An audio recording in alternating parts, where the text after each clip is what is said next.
Hello students, today I am going to start with the very first chapter of the book Flamingo for class 12th.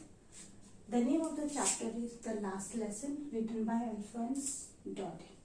Okay, let me tell you why it is named The Last Lesson. If we talk about it, we have to go back to the history, okay? So first of all, let me tell you what happened actually. It was the time when the Franco-Prussian War was going on. It was 1870-71, okay? And the France was defeated by the Prussians. And now who were the Prussians? The Prussia consisted of these three things. Prussia consisted of the states of Germany, Poland, and parts of Austria.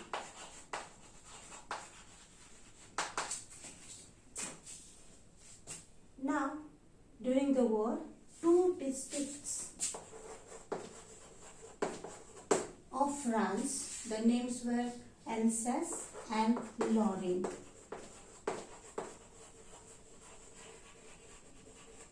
They were captured by the Germans. Now what happens whenever there is a war? What are the outcomes of the war? It is never good. It is loss of life as well as property. But at times what happens when the person, those who have conquered a particular place or state, they impose their own rules. And what was the rule that was imposed? This French districts, the people who were having their mother tongue as French, they were asked to speak in German. Okay? So when we talk about this, we have to again think that what could be the theme? What could have happened? So the theme of this lesson is the brutality of war and outcomes of war, and what happens after the war. People are made insensitive towards everything.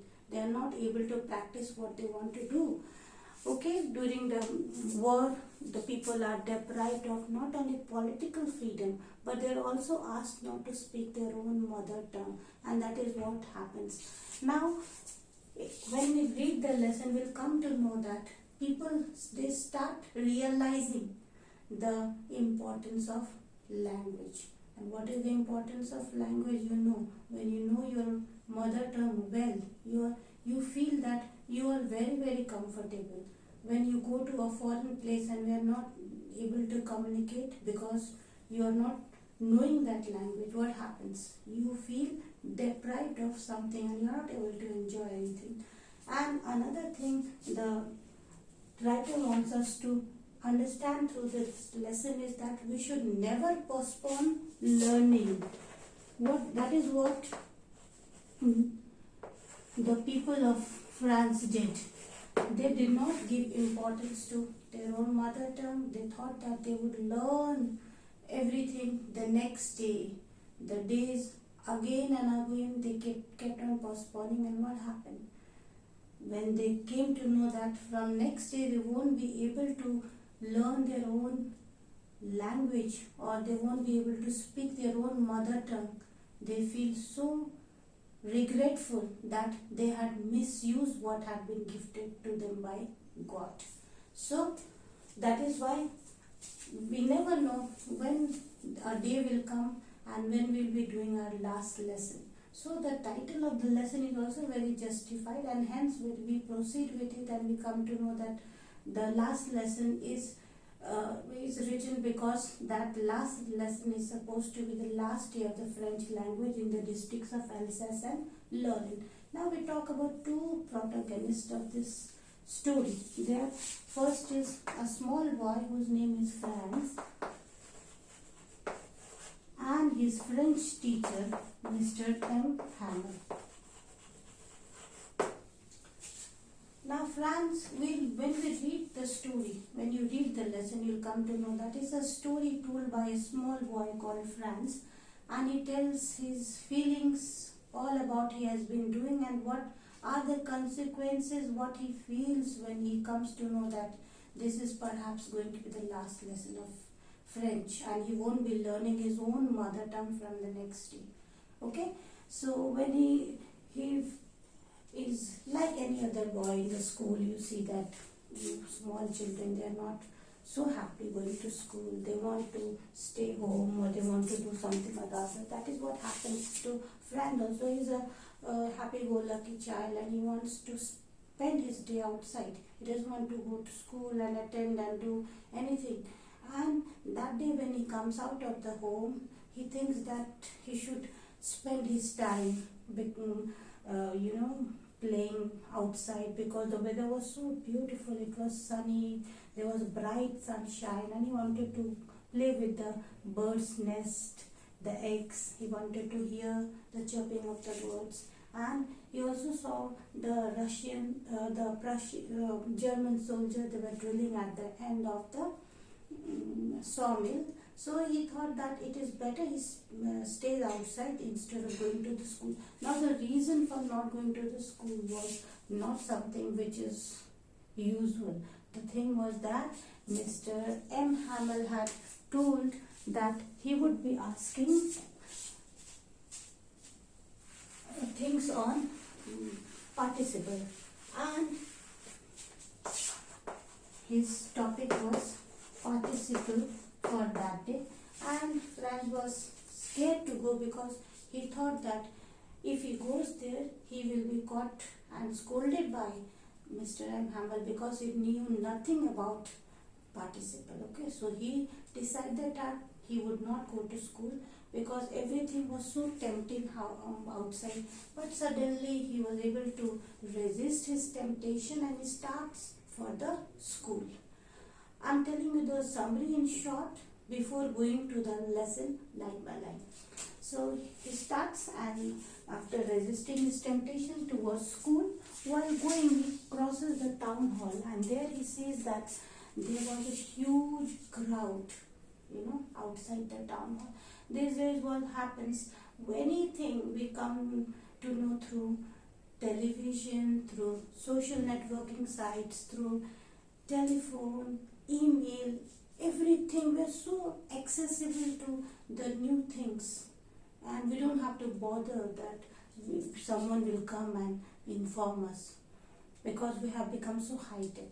But those days, during the war times, in the districts of Alsace and Lorraine, the information was brought. Any news that was to be circulated to the people, it was written on a bulletin board outside the town hall. So while he was going, he stood there. He was taken aback because he saw so many people gathered around the town hall, and all for past 2 years they were hearing only the sad news, the news of the death, news of the capture, and many things. So that he thought that and maybe what there must be something which these people were trying to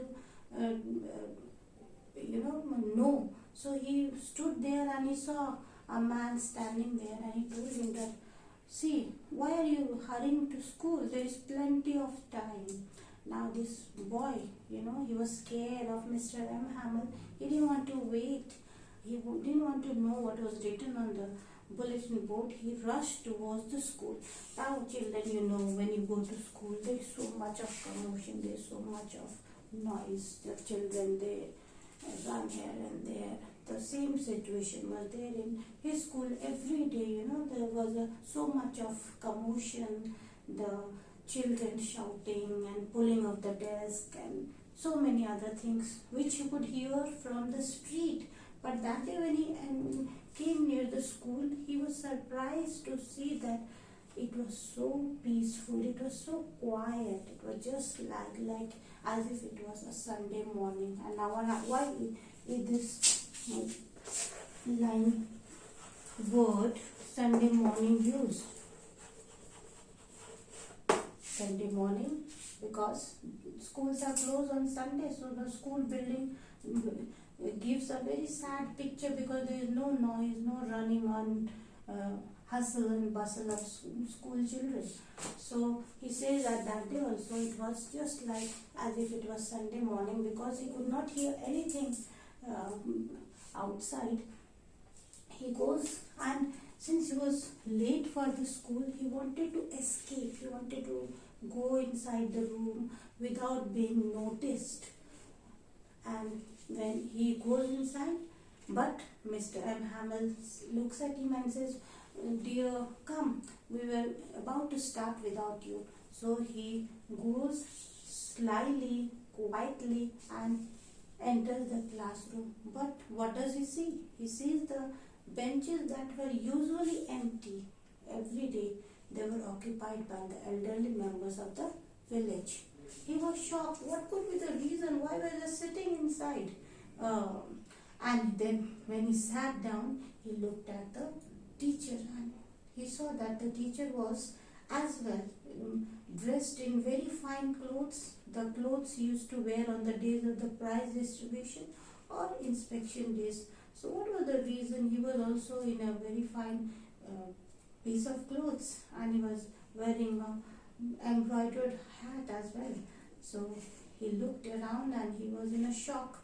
Then he saw Mr. M. Hamill, whom he considered to be a very strict person, stern, very cranky. That day he was also looking quite solemn. Not only he was looking solemn, the entire atmosphere was so solemn. He could see that everything was quiet. Nothing was so, encouraging. Everything was so glum. So at that time, M. Hamill, he went and climbed the platform and he said that this is going to be our last lesson because from next day he won't be teaching. He was leaving that place. It was like a thunderclap for Frank because he never thought that that could be his last lesson. That means he won't be able to study his own mother tongue. He was shocked. And then he understood the reason from why these people, there was a gathering near the town hall. So that was the notice that had come from Berlin, that from next day only German would be taught in the schools of Alsace and Lorraine, and there would be a new German teacher and Mr. M. Hamill was to leave the place.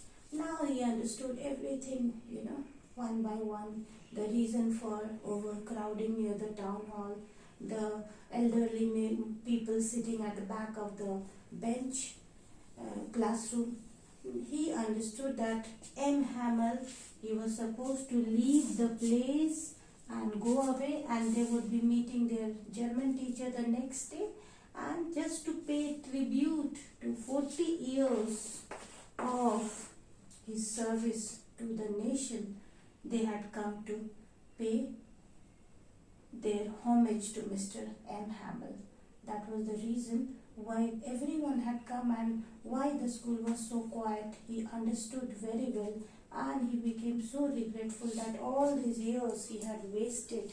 He was looking for the bird's eggs in the nest. He was moving here and there, enjoying the sunshine, enjoying everything, and he had not learned his own language. He had not learned his own mother tongue, and he was very regretful. The person, Mr. M. Hamill, whom he thought to be very cranky, now he was just like a friend whom he was not going to meet anymore. So he was very, very sad, and he thought that that was very, very bad on the part of the people because their own mother tongue was being taken away. And that is what I was telling you in the beginning also, that war never gives us anything good. It is a total destruction, not only of lives and property, but also when it comes to the freedom that one gets after a war, the problem that one faces, and when it comes to the language, linguistic chauvinism. We are going to talk about it when you're made to learn one's language which it does not belong to you. So we are at the mercy of the people who has conquered us, and we have nothing to do, no access to our own things which we were enjoying previously. So basically the last lesson tells us that that was the last lesson that was being taught by M. Hamel in the school, and the people of France, the people of Alsace and Lorraine, they were to study that lesson for the last day, their lesson of French for the last day, because from the next day they were supposed to do only the language of their conquerors, that is the German language. So when we go through the lesson, we come to know that it is very sad when our own mother tongue is taken away, plus when we try to postpone our learning for some other day. It is always good that we should learn our lessons on time, and let us not take things for granted. Taking things for granted means when we are trying that, let us postpone things. Whatever we have, we are going to enjoy it forever. You never know when that thing will be taken away from you. So you should not take things for granted. You should always try to analyze the importance of certain things, and then only you will be able to enjoy your life, because life is so uncertain. Life is something which is so precious to us, and every moment of it should be enjoyed by all of us. So we will end our class today with this. When we meet again for the next class, we will proceed with the lessons. Thank you.